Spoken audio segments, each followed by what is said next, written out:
네, 이어서 전문가 두 분과 함께 중동 사태 자세히 살펴보겠습니다. 구기현 서울대 아시아연구소 서아시아센터장, 또 박원구 이화여대 교수 나오셨습니다. 안녕하십니까? 네, 안녕하세요.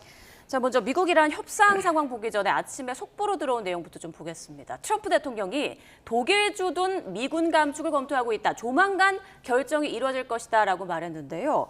독일이 전쟁에 이렇게 적극적으로 협조하지 않은 것에 대한 보복 조치가 아니냐 이런 얘기가 나오고 있어요. 만약 그렇다면 우리로서도 참 신경 쓸 수밖에 없는 얘기잖아요. 발언 시기가 공교롭죠. 예. 네, 이란 전쟁이 한참 진행되고 있는데 좀 뜬금없이 얘기가 나왔다. 근데 이게 사실은 트럼프 일기 때부터 트럼프 대통령이 갖고 있는 동맹관을 반영하고 있다고 생각합니다. 늘 트럼프는 동맹국이 미국을 착취하고 있다라고 얘기하면서 거래 비용적으로 동맹을 얘기를 하고 있죠.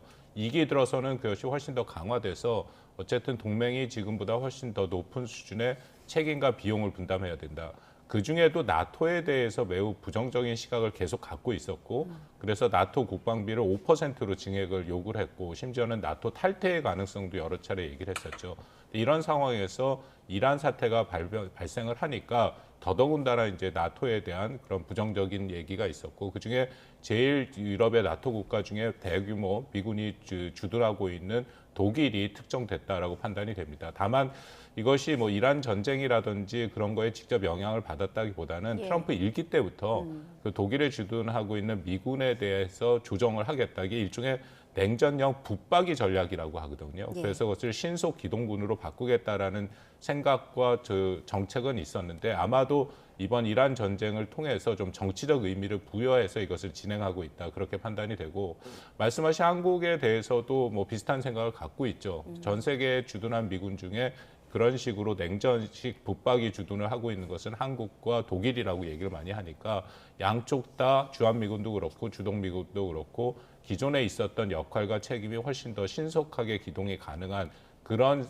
어떤 그 형태로 바뀔 가능성은 높다라고 생각이 됩니다. 주한미군 감축으로까지 이어질 수 있는 만큼 우리로서는 대비를 좀 미리 해놔야 하는 상황으로 보입니다. 자, 트럼프 미국 대통령 지금 전화로 협상을 진행하고 있다라고 밝혔습니다. 그리고 핵무기를 포기하지 않는 한 합의는 없다라는 취지로 선을 그었는데 지금 트럼프 대통령의 이런 입장은 어떻게 보세요?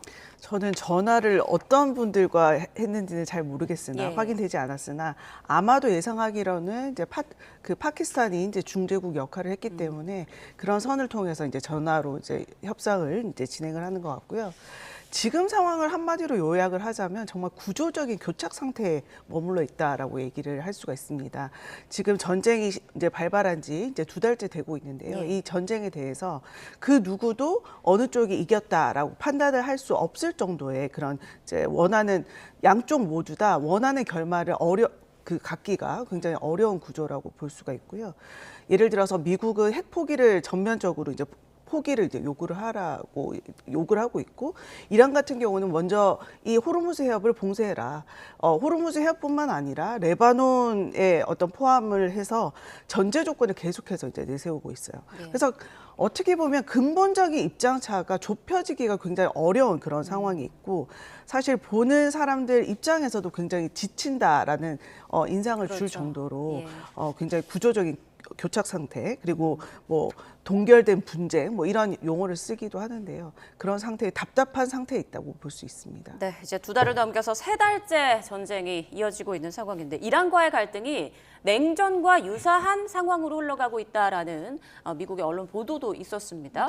지금의 이런 국면이 언제까지 이어질 거라고 예상하세요? 글쎄요, 예상하기가 굉장히 어려울 정도로 처음 이제 전쟁이 시작됐을 때는 이게 누구도 예를 들면 이란도 그렇고 미국도 그렇고 장기전으로 가기에는 양쪽 모두 너무나 부담스러운 상황임에도 불구하고 굉장히 지리하게 이렇게 끌고 가는 부분이 있어서 정말 이것이 언제 끝날지를 예상하기가 전문가의 입장에서도 굉장히 조심스러울 정도로 좀 지켜봐야 되는 그런 입장이 아닌가 보입니다. 그리고 헤그세스 미 국방장관의 입에서 북한이 거론됐습니다. 이란이 북한처럼 핵무기 야망을 버리지 못해서 선제 타격을 한 것이다. 이런 취지로 말을 했어요.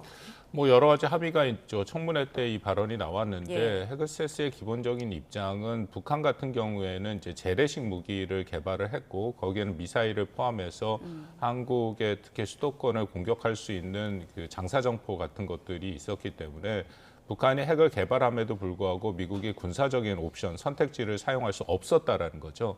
이제 아마 그런 것을 염두에 두고 얘기를 한 것처럼 이란도 현재 그런 재래식 무기 미사일 능력을 개발하고 있는데 지금 이 시점에 이란을 군사적으로 제압을 하지 않으면 이란은 어쨌든 핵을 가지게 되기 때문에 결국 이렇게 얘기하는 것이 현재 진행되고 있는 전쟁이 정당하다. 명분이 있다라는 얘기를 하고 있습니다. 그래서 이번에 이 기회의 창이 닫혀버리면 결국 이란도 북한처럼 갈 것이고 또 이란의 차이는 분명하게 핵을 사용할 것이다라는 얘기까지 했기 때문에 이번 전쟁이 처음부터 끝까지 목표가 이란의 그런 핵 위협을 어쨌든 없애는 것이 핵심이다라는 것을 다시 한번 확인하고 또 의회 청문회니까 당연히 민주당 측에서 나온 질문들을 보니까 이 전쟁이 과연 명분이 있느냐 이제 그런 것에 대한 나름대로의 방어였다라고 생각을 합니다. 네, 전쟁을 출구를 찾지 못하고 있는 트럼프 대통령, 일반적 전쟁 승리를 선언할 가능성이 거론되고 있습니다. 아무래도 11월 중간 선거를 앞두고 많이 조급한 상황일 텐데 어떤 걸 근거로 전쟁 승리를 선언할 수 있을까요? 근데 사실 트럼프의 이 발언은 저희 여기 있는 분들도 여러 번 들으셨을 것 같아요. 이제 이미 여러 차례 우리가 먼저 이겼다라는 식의 이제 취지를 발언을 이제 반복을 하고 있는데 저는 이것이 처음에는 이런 이제 반복이 어떤 내부를 위한 미국 내부의 어떤 그 여론? 국내 정치를 위한 그리고 여론을 위해서 그런 이제 그 승리 발언을 했다라고 보였지만 점점점 가면서 이게 일종의 전략인 것 같습니다. 그러니까 트럼프가 이런 이제 그 승리 선언을 했을 때 지금 트럼프가 여러 번 이제 이란 내의 어떤 분열에 대해서 얘기를 하고 있는데 이란 내에서 어떤 입장을 보이는지를 끊임없이 체크를 하는 것 같아요. 그래서 국내 정치용뿐만 아니라 이란에 보내는 하나의 이제 메시지라고 이제 볼 수가 있고요. 근데 이게 바로 이제 이란의 반응인데 이란은 또 어떤 이야기를 하냐면 만약에 트럼프가 승리를 선언하고 뭐 선언을 하고 철수를 해도 이란은 오히려 철수를 하는 그 장면을 보면 우리가 이제 진정한 승리다라고 또 이란 측도 진정한 승리를 외칠 수 있기 때문에 사실은 이런 부분들이 여러 이제 이란뿐만 아니라 미국에 대한 굉장히 복잡한 그런 상황들을 이야기하는 것 같기도 하고요. 또 한편으로는 이제 트럼프 미국 대통령이 어떻게 보면 이제 예측 불가능한 그런 이제 발언들을 계속해서 이제 연일 말씀을 하시기 때문에 자신의 어떤 강력한 그런 자신감을 내비추기 위한 그런 발언이 아닐까라는 생각을 하고 있습니다. 네, 트럼프 대통령은 SNS에 자신이 총을 들고 있는 사진과 함께 더 이상 착한 남자가 되지 않겠다 뭐 이런 식으로 말을 했단 말이죠. 트럼프 대통령 일방적 승리 선언할까요? 앞으로 어떻게 행보를 예상하세요? 한 3가지 정도의 옵션이 있다고 생각합니다. 그중에 2가지가 일방적 승리 선언인데요. 하나는 완전 승리를 선포하면서 병력을 철수하는 것이 되는 거고 또 하나는 또 승리를 선포하되 병력은 유지하는 그런 안이 있을 거고 세 번째 안 같은 경우에 제재와 봉쇄를 여전히 강화하는 건데요. 근데 이 3가지 선택지가 다 트럼프 대통령에게는 부담이 될 수밖에 없다. 방금 우리 구 박사님, 구 교수님 얘기하신 것처럼 완전 승리를 선언하고 철수할 경우에는 이건 당연히 이란의 입장에서는 자신들의 승리라고 선포를 할 것이고 그렇다면 이번 전쟁의 시작을 왜 했느냐 미국 내에서 가뜩이나 인기 없는 전쟁인데 더더군다나 비판의 목소리가 커질 수밖에 없는 거고요. 두 번째는 승리는 선언하되 병력은 유지한다. 그러면 여전히 호르무즈 해협은 봉쇄가 되고 미국이 장기간 중동에 파견이 돼야 되는 거기 때문에 이것은 또 중간 선거를 11월에 앞두고 여전히 비판의 소지가 커지는 거고요. 세 번째는 더 말할 것이 없죠. 제재와 봉쇄를 강화한다라는 것은 그만큼 긴장도를 여전히 유지하고 호르무즈는 완전히 봉쇄가 된 상태에서 이미 미국에서는 갤런당 4달러가 넘어가는 그런 유가가 계속해서 높아질 수밖에 없다라는 이제 그런 상황이 진행될 수밖에 없기 때문에 트럼프 대통령은 이 3가지가 다 큰 틀에서의 자신의 승리는 어렵다. 그래서 제가 판단하기에 트럼프가 그래도 최소 수준의 승리를 선포하려면 역시 핵 문제, 농축 우라늄 문제가 어떤 형식으로도 지금보다는 전향적으로 풀려서 최소한 미국이 거기에 대한 통제권을 가지고 있다. 그리고 앞으로 이란이 핵을 개발하지 않겠다라는 어떤 선언적 의미라도 나와야 그래야지 자신이 승리를 선포할 수 있다라고는 생각합니다. 네, 트럼프 대통령이 가장 바라는 건 아무래도 좀 순조롭게 협상이 이루어지는 거 아닐까 싶은 생각이 드는데요. 지금 협상이 어렵게 되는 데에는 이란 내부의 상황이 한 몫을 하고 있다 이런 분석이 나오고 있습니다. 강경파를 넘어선 초강경파들이 지금 이란 핵 문제를 놓고 협상을 가로막고 있다라는 걸로 알려지고 있거든요. 내부 상황 좀 어떻게 파악하고 계십니까? 제가 얼마 전에 예. 지난주쯤에 이제 내부 있는 분과 이제 이야기를 할 기회가 있었는데요. 네. 전화로. 어떤 이야기를 하냐면 지금 국민들은 강경파 그리고 초강경파 사이의 그 분열을 싸움 구경하듯이 보고 있다. 재미있게 흥미롭게 보고 있다는 예, 건가요? 얘기를 하고 있더라고요. 근데 이란 국민들 입장에서는 이 휴전 그리고 이 전쟁의 재개라는 것은 사실은 예상하기도 굉장히 어려울 정도로 이제 이 휴전의 어떤 달콤한 시간을 지금 뭐 어떻게 보면 가지고 있는데요. 이 국민들 입장에서는 저 강경파 그리고 초강경파의 어떤 분열에 의해서 누군가는 이제 이기게 되겠지라고 하면서 이제 싸움 구경을 하고 있고요. 얼마 전에 이 이란 초강경파 간의 그런 분열을 나타내는 굉장히 그 미디어 간의 싸움이 있었습니다. 그 부분을 조금 제가 설명을 드리고 싶은데요. 예.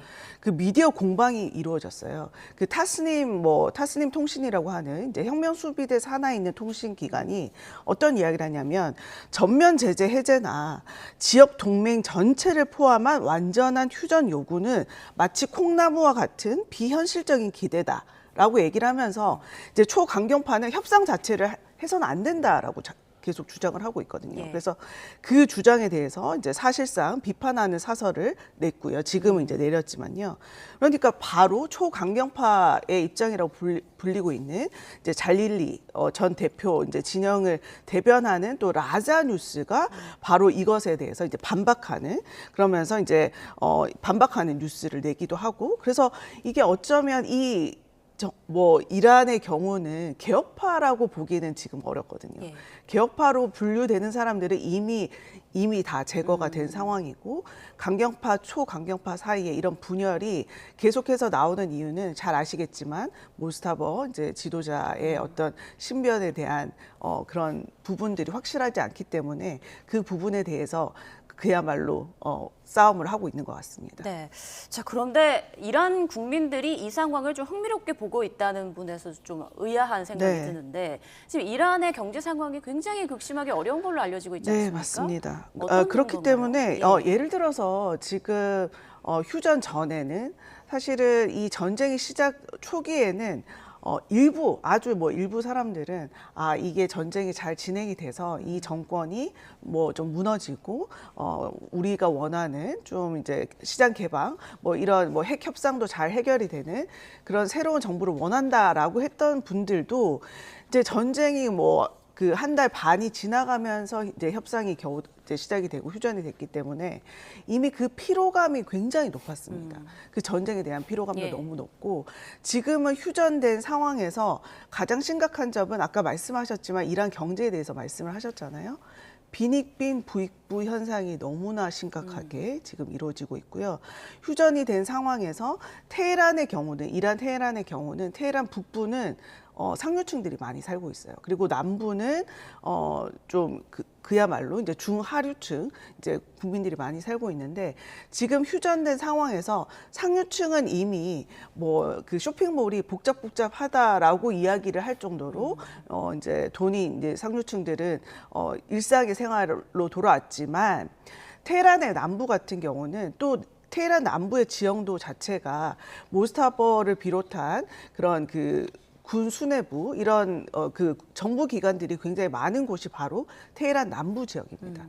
그래서 그쪽 지역이 굉장히 인프라가 많이 이제 공격을 당해서 인프라가 많이 파괴되고 사실상 그 남부 쪽에 있는 사람들은 굉장히 살기가 굉장히 어렵습니다. 환율 문제도 그렇고요. 그래서 앞으로 만약에 이 봉쇄가 계속되고 휴전이 이렇게 이제 지지부진하게 이루어진다면 사실 이란 국내의 어떤 경제 빵의 문제는 사실은 자유보다도 빵의 문제가 더 시급한 그렇죠. 문제거든요. 그래서 그것이 위협이 됐을 때 내부의 봉기도 있을 수 있다라고 굉장히 근데 사실은 이런 부분에 대해서 이란 정부도 굉장히 심각하게 인지하고 있을 것입니다. 그래서 이런 그 강대강의 어떤 분열이 좀 정리가 되어 되지 않을까라고 이제 예상을 해봅니다. 네, 이란 측도 지금 시간이 없는 조급한 상황이다, 네. 다급한 상황이다라는 상황 전해주셨고요.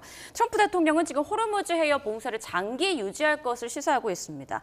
이란은 미국이 역봉쇄 조치를 해제하면 협상에 나설 의지가 있다는 걸 계속 어필하고 있는 것 같은데 미국은 왜 계속 이 카드를 놓지 않고 있는 걸까요? 이 카드를 놓으면 이란의 핵에 대해서 핵을 포기시킬 수 있는 그런 협상력을 잃게 되죠. 그것이 가장 큰 거고 현재로서는 호르무즈 역봉쇄라는 것이 이란한테 뭐 여기에 대해서도 논란이 있습니다만 어려움을 주고 있는 것은 맞는 것 같습니다. 왜냐하면 이 역봉쇄가 시작된 4월 중순 이후에 이란의 그 원유 수출량을 보니까 하루 200만 배럴에서 약 57만 배럴, 70% 이상 급감을 했거든요. 그렇다면 이것은 어쨌든 이란의 수입원에 대해서는 일정 수준 어려움이 있을 수밖에 없다. 근데 물론 여기에도 반론이 있습니다. 이란은 이제 과거 오바마나 트럼프 일기 행정부 때도 이제 강력한 제재 압박을 받았는데 거기에서도 충분히 생산을 줄이면서도 살아남았던 이제 그런 그 기록들이 있고요.